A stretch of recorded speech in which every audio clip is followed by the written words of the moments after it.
So 31 years go by. The Bengals haven't won a playoff game since I was 2 years old. They haven't won a playoff game the entire time I've been a fan. I have never seen before this year, obviously, my team win a single playoff game.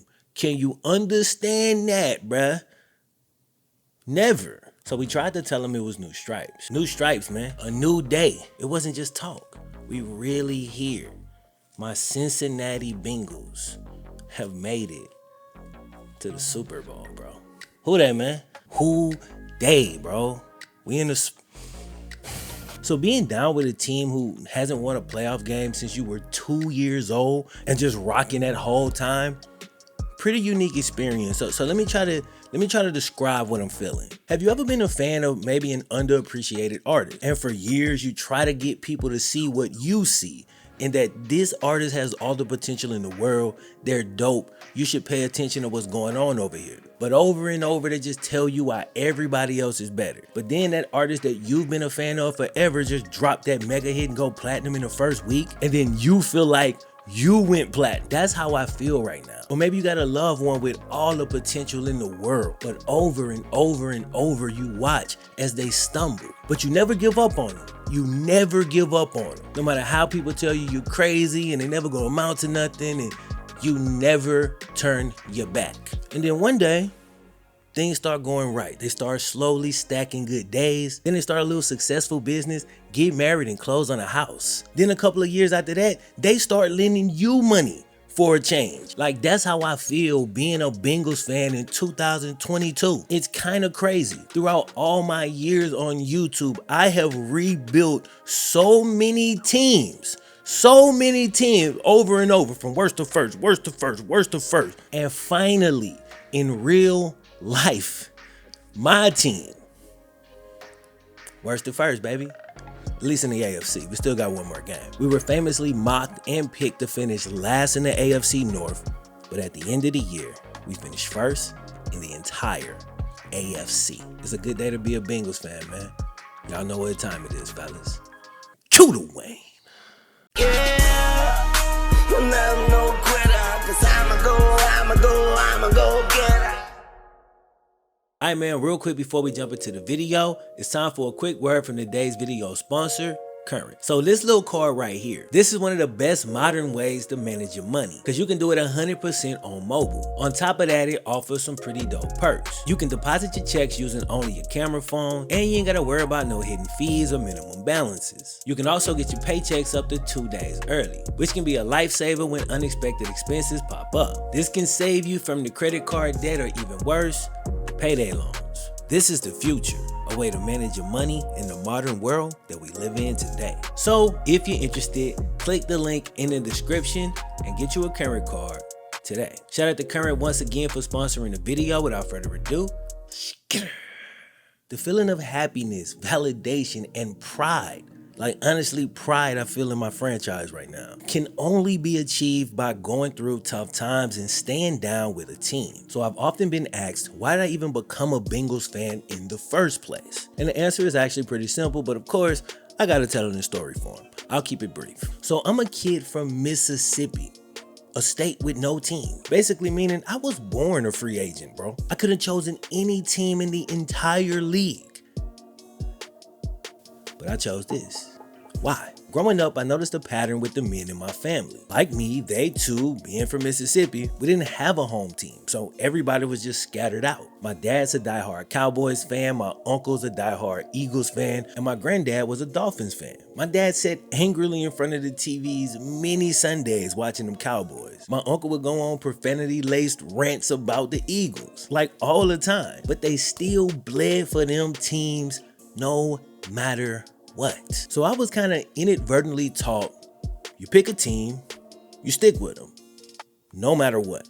All this switching and bandwagon jumping, I just wasn't raised like that. So here I am, I'm floating around, I'm looking for a team. Like, who's gonna be my team that I identify with, that I'm going all in with? You know what I'm saying? In steps Chad Johnson. Now you can imagine a kid from the South who played wide receiver, watching this dude with the swag and the gold grill, and he's talking trash, and he sounds like, when I say sound like my cousins, like literally Like, this is the people that I grew up around. Like, I knew Chad without knowing him. Then watching his little internet videos where he's working out and talking about, you know, the importance of that, like the importance of footwork, the importance of these drills. He's doing push-ups if he drop a pass while he's working out. Like, I took all of that stuff. Like, all of it. And that was the first I had seen it at. We didn't just have YouTube back then, bro. I'm old, you feel me? So I'm really soaking that in. And even though my football career ended when I was in college, these are things that I have taken into every craft that I've done since then. And I've done well in each of those crafts. Basically by applying those same principles. Now, I've grown and I've read and I've learned like a lot, where a lot of that stuff comes from, and I've added on to my knowledge base. I didn't just keep it on the stuff I learned when I was 15 to 16 from Chad, but that is who sparked a lot of that stuff for me. So anyway, over time, the Bengals become my team. I come in when we got Chad, Hushmanzada. We brought in Chris Henry, man, rest in peace. We had Carson Palmer, obviously. So that's when I came in 3 regimes ago. And so now we've gone from Carson and Chad to Andy and AJ to now Joe and Jamar. And I've sat through every single one of them. My dad always talked about the history of the Cowboys, like the former players and who was better than all the current players, of course. But I always thought that was dope. In the same way, he was able to jump in on that, you know, early on, because the Cowboys are the only thing that was playing on TV in Mississippi back then, you know, America's team. So that's why he became a fan. But I wanted to forge my own path. I wanted to get down with a team, a young, scrappy, hungry team that was looking to build and disrupt the league and just take over everything. So finally, somewhere around 8th or 9th grade, I make my decision. Cincinnati Bengals, that's me. Went to college in Baton Rouge and got laughed at a lot by friends who were Saints fans. And you got to remember, this is like 2006, 2007, right around the time they got Drew Brees, and they won the Super Bowl shortly after that. My wife from Louisiana, also a Saints fan. One of my best friends that I met in college, also a Saints fan. My other best friend I met in college, Ravens fan.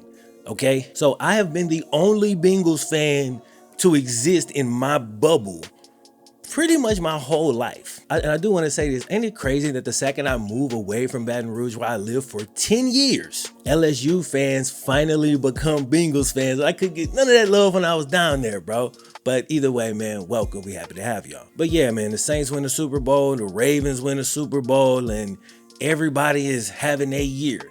All my friends, they having their time. They popping bottles, they screaming, they going crazy. Meanwhile, my team ain't won a playoff game since 1991. Okay? Do you know how many friends I have who have begged me to just jump on a bandwagon like, Lo, why? Why are you doing this to yourself, bro? Come on over here to the Saints, bro. You lived in Baton Rouge for a decade now. Then my boy Trip, like, come on over to the Ravens, man. You was a Lamar Jackson fan before most Ravens fans. You know, you was a Lamar Jackson fan in college. I remember grabbing all of them up and making them come and watch when Louisville played against Clemson. I was like, these two boys right here are going to be different in the league. But the Bengals don't end up getting either one of them. And then Lamar goes to a division rival. Text messages, emails, tweets, the group chat, DMs, like FlemLo, like visits to my house. Like, bro, here's the bandwagon form. Just jump off. It's okay. And bro, over the years, our friends and like coworkers and stuff have done everything short of having a full intervention to get me to jump off of my Bengals and go somewhere else and support that team. And playoff loss after playoff loss, franchise-altering injury after franchise-altering injury, I never wavered. I never slipped. I never jumped ship. I stayed down. I never stopped repping. Online, even my YouTube channel started blowing up, and the Bengals, that's your team? Yeah, you got a problem with it? Like, you feel me? Like, yeah, that's my squad. What's up? And you know why I never jump ship? Because once I love something, I love it forever, bro. There might be times when I don't like them. It's gonna be times where I'm critical, and that's never gonna change. Ever. I will be critical when I think we can do better. And that's how I've always felt about the Bengals. We always had the most unique uniforms in the league. Look at our helmets. It's fire. We always had great fans inside Cincinnati. These people ride or die. We always had elite, beastly wide receivers and highly drafted quarterbacks. And we always had moderate to decent success in the regular season, but we just could not win the big game. We couldn't win the primetime game, and we couldn't win the playoff game. And if you're gonna do anything, you need to win both of them. Over time, we became defined by our playoff and primetime failures. We were supposed to be the ruler of the jungle, but we instead became that tiger in the zoo that Cat Williams talked about in his comedy special over a decade ago now. Am I really a tiger? I don't feel very much like a tiger, like that whole bit. My point is, the Bengals have always been right there, but we could never get over that hump. And after years and years of not being able to get over that playoff hump, that narrative is gonna start to get heavier and heavier, that cloud over you. And I feel like amongst the fan base, it kind of became like that quote from Game of Thrones. You know, when dude was like, it's a story we tell over and over until we forget it's a lie. Like, we got told this same narrative about the Bengals for so damn long. Somewhere I feel like that seeped into the fan base subconscious and some of the players subconscious. And we were going to them big games just feeling like we was gonna find a way to lose, and we pretty much always did. We literally always did before this year. So 31 years go by, the Bengals haven't won a playoff game since I was 2 years old. They haven't won a playoff game the entire time I've been a fan. I have never seen before this year, obviously, my team win a single playoff game. Can you understand that, bruh? Never. But I stayed down through it all. And I told you that little quick story just to show you that 17, 18 years later, basically 2 decades since I was like 15 years old, half of my life I've been a Bengals fan. Now keep in mind, we had become accustomed to being pretty good in the regular season. We just had our primetime and playoff woes. But now we was becoming a damn laughing stock, and it did not feel good. Prideful fans like myself and many others, we stood up, we took that on the chin, stood tall, took all the jokes, still rep for the squad. Then came a shining light. A guy who didn't fold up when pressure came. Not pressure in the pocket, and not pressure from a 30-year playoff drought. He played his best in the biggest games and set the college football world completely on fire. And Bengals fans like myself had to make a very tough decision. It was finally time to root against our own team. About midway through the 2019 season, I said 2 words that I'd never uttered in my entire life. Tank bowl. Tank bowl, tank bowl, tank bowl, tank bowl, bro. We needed to lose because we needed a franchise quarterback. And I was called out by some people, and not just me, every Bengals fan that was on board with the whole tank bowl situation. We understood that we had to sacrifice in the short term in order to get to a brighter future. And it was hard, man. Like when your parents used to spank you, like, this is gonna hurt me more than it hurts you. That's how I felt rooting against my team. But I just rooted for all the players to stay healthy. I rooted for all the players to play hard and continue to develop, but for us to just barely lose at the end. But we did have people in the locker room like Joe Mixon, CJ Uzomah, Tyler Boyd. I ain't want them to have to go through that, man. But if it didn't happen like that, we're not here today. Okay, let me keep telling the story. I wanted that #1 pick, and I wanted Joe Burrow. That was the dude. We needed him. Then something crazy in the Bengals world happens. Everything works out perfectly. We lose the perfect amount of games, and boom, we get the #1 pick.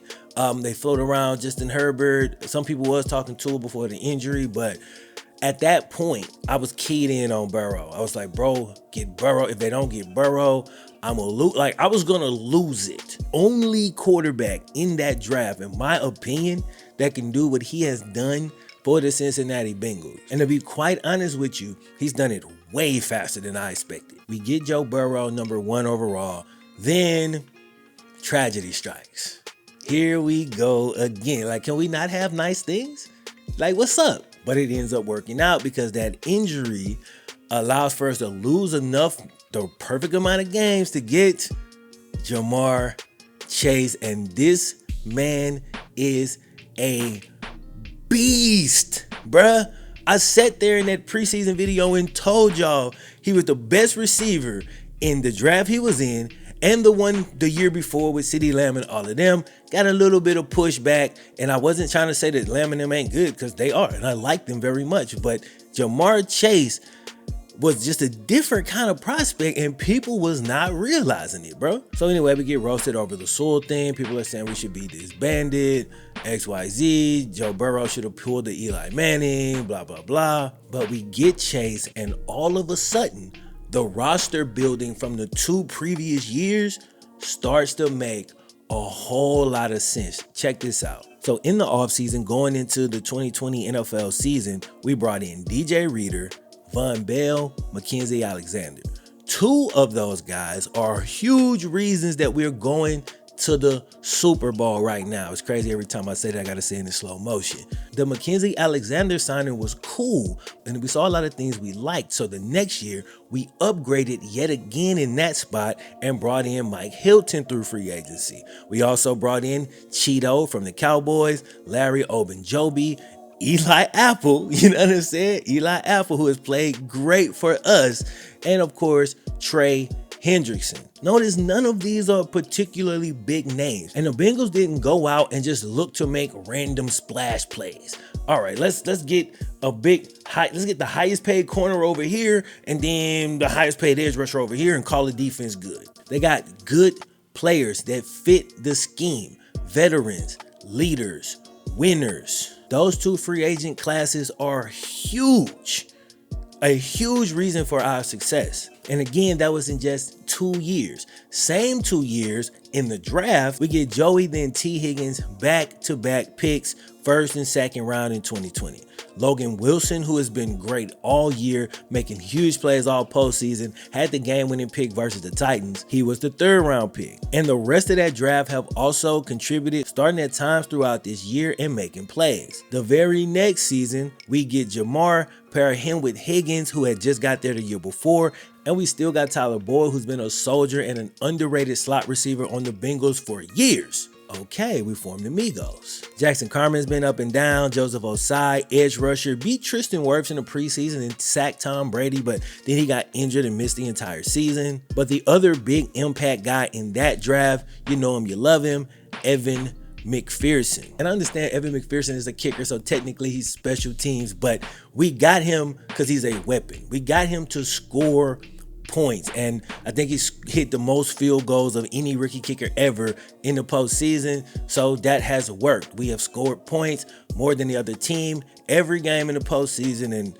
now we find ourselves in the Super Bowl, man. Shout out to Evan McPherson, bro. Shooter, you know what it is. We basically rebuilt the defense in free agency. We rebuilt the offense in the draft. Now, this is only year 2, and we still technically in the middle of the rebuild, and we have not gotten to the offensive line yet. The Bengals were obviously looking at O-line last year in the top of their draft, but they couldn't pass up on Jamar Chase, and if they did pass up on Jamar Chase, we probably wouldn't even make the playoffs, much less be in the Super Bowl. So I don't think anybody's still debating that, but like Chase unlocked the offense. That's just a fact. And while we probably need another year to finish building the team out, Joe Burrow is so amazingly impatient that he was like, bro, I'm going to do it now. But this is the part of the video where I start naming just random people on the team that I just want to give a shout out to, man. The first person that pops in my mind, let's go T. Higgins first, man. T. Higgins first. T is extremely underrated. 1,000-yard receiver. Really should have been 1,000-yard receiver last year. He finished like 980 something, just short. And he stepped up huge pretty much every time we've needed him. In that Chiefs game, bro, down the stretch, that man was making some catches, bro. And I hate to say, he looked just like AJ Green on the catches. He know that. Like, AJ was his favorite player growing up, for people that don't know. T was actually a Bengals fan. He got to play that last year with AJ, which is cool. But man, going across the middle, and he's so good like on in-breaking routes, I noticed. So a lot of times when the pressure come from the inside, from the interior of the line, Joe can't really wait on those T routes to develop and hit those. But when we share that line up, T gonna be even nastier. When he able to throw with Joe in the offseason, which they have yet to really be able to do, and get that, hopefully, get that chemistry like Joe and Jamar got, bruh. We haven't even scratched the surface. There's so much we can still do. Obviously, we can upgrade the offensive line. But yeah, man, I wanted to give a shout out to T because I feel like sometimes he gets lost in the shuffle, and he shouldn't, because he's that dude. I felt like Jesse Bates didn't have the greatest season. I felt like last year's season was much, much better than what he played this year in the regular season. But bro, when the playoffs hit, playoff Jesse Bates, because he was a second team All-Pro last year, by the way. right? And then this year, he didn't quite play up to that. But in the playoffs, he absolutely has. He absolutely has. Had the game-winning play at the end of in overtime versus Tyreek Hill. Just tips it perfectly to another vet and a dog, Von Bell. So I really loved that safety duo last year, and I think I was a little bit down on them this year as a whole, but in the playoffs, all of that, any doubt I had, bro, throw that out, man. Them boys is legit vets, dogs, beasts, and they play their best in the biggest moments, and that is what matters to me. Trey Hendrickson and Sam Hubbard, bro. Them dudes have like a motor that just don't never stop, bro. It don't never stop. Just the way they were hustling, and they kept like, they was like on a string. Like a lot of people don't play basketball, but they was boxing Mahomes in. And so you probably watching the game, oh, he got all day. He can't go nowhere, bro. We got everybody in coverage except like 3 people. But if you're going to do that, you need them ends to be able to contain, and that's what they did. And then when Lou Anarumo, our defensive coordinator, started rushing 3, and he'll drop Hubbard back, and then the second Mahomes try to do something, try to move around, then Hubbard to go. That was fire, man. Like, it was fire, and it worked to perfection. So anyway, man, I don't want to get too far into the weeds with this. I just want to say, as a Bengals fan, bro, we in the Super Bowl, man. We really here. We really went from worst to first. And it's been a hell of a ride, but y'all know what time it is now. We gotta finish it off. One more game, dog. One more game. Super Bowl champion Cincinnati. That sound good. Sound real good, you know? And we got the leader, Joe Burrow, to do it. Shout out to Zach Taylor, bro. Shout out to Lou Anarumo. Shout out, you know what I'm saying? Shout out to the organization. Shout out to Mike Brown, bro. Shout out to everybody. Like, they came in this year with the whole new stripes, and they've done so much to revitalize the franchise, aside from just bringing in Joe and Jamar. Like, they've been working in the background also. A lot of other moves have gone unnoticed. That's fine, but you know, I'm here to shine some light on that stuff. They've been including the fans, man, flying fans out to the thing. Like, all of this stuff is dope, and it's really, really gotten people involved even more than before. And then you put a winner on the field. So anyway, man, my Cincinnati Bengals going to the Super Bowl. AFC North champs, AFC champs. Beat the second best team in the AFC, not once, but 2 times. 2 times. Okay, so stop playing with us. Stop disrespecting us. We ain't trying to hear none of that. Like, we here, bro. We here. We understand we have deficiencies as a team. Every team do. You know what I'm saying? But one thing my boys got, sheesh, they got more of this than a lot of teams. Most teams. You feel me? So anyway, man, that's what I got for y'all in this one.